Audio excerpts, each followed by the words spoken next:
Welcome back to another episode of Living My Faith, where we highlight those who are living their faith and making an impact. I'm Morgan Allen, joined today by Regina Holliday with Amity UCC and Horner Lutheran ELCA, a couple of awesome churches. Regina, thank you for joining.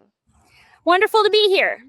Yeah, so you're joining live from Vacation Bible School. I absolutely love to see it, making an impact on the field. Yeah, it's rural Pennsylvania. So I actually serve at a church that's called one of the two twin churches. So I'm beside Horner Lutheran, and behind me, that is Somerset Mennonite. Wow, well, fantastic. So tell me, you are a pastor. Tell me what you are doing to support your local churches. So I am doing Vacation Bible School right now. So that's one thing. We do Vacation Bible School at a lot of different churches, and that's one of the things that we do regularly. But at Amity UCC, we just worked together with the Myersdale Area Ministries Association to open a free store.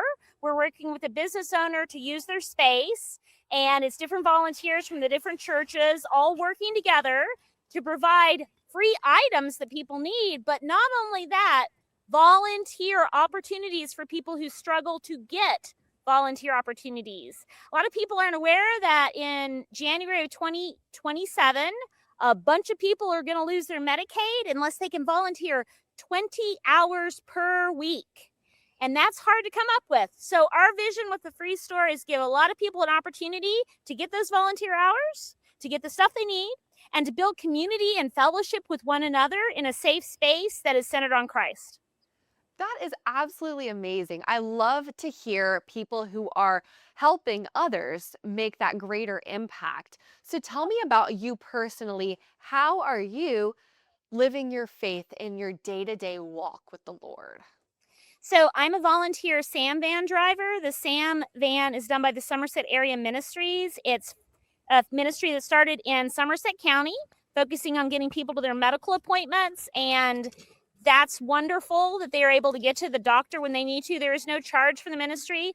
This morning, I actually left my house at 4 o'clock in the morning to be able to get someone to a medical appointment by 5:30.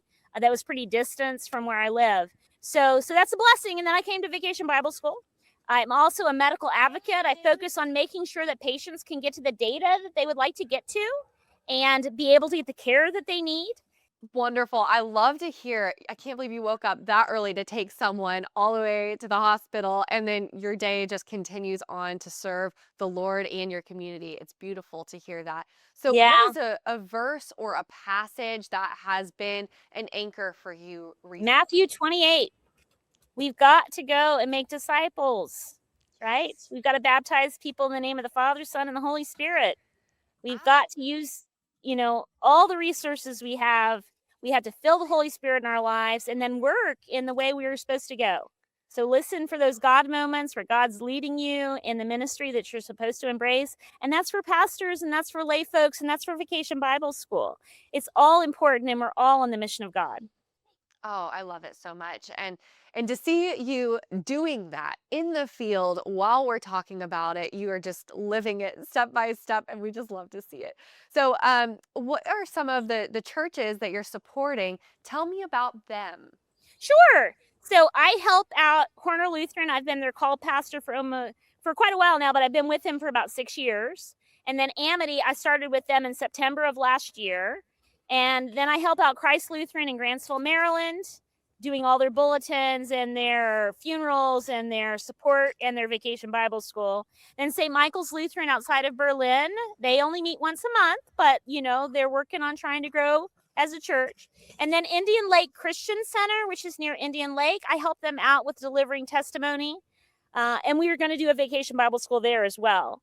In these rural areas, one of the challenges is finding a pastor. And it's really wonderful when churches are willing to share pastors and make their schedules work around, a pastor's limited time. So I work with all of those. And then I also work with several ministeriums. So I'm with Boswell area churches, the Myersdale Area Ministerium Association, and the SAM, that's Somerset Area Ministries. So those are all groups of laity and pastors working together to create better access to information, care, services from the church and in the society. I'll be right with you, okay? Be right with you, okay? So those are all ways that we help by bringing all the churches together and all the pastors communicating with each other. I love it so much. Well, one last thing. Do you have one piece of advice for someone who is a new Christian and they're just now finding their footing in their faith? So when you're just beginning, one of the best things to do is supper church. Supper church, we have it every Wednesday night, and Kennedy's come to supper church. I And sing really good. you do sing really good. And so we get together, we have a meal that is embedded within a church service. And it's wonderful, and it takes about an hour, and all the families are invited, and that's great for family ministry, but it's also great for seniors because they want the fellowship and they want to be with others, especially single seniors. So we've had a huge success with Supper Church. We've been doing it for 3 years. Everybody should do it. It's wonderful ministry. Beautiful. Well, thank you so much for joining us today and for sharing your walk with the Lord, how you're living your faith. We love to see it. So viewers, if you want more about what Pastor Regina is doing, head on over to livingmyfaith.com and we have it right there. We'll see you in the next episode of Living My Faith.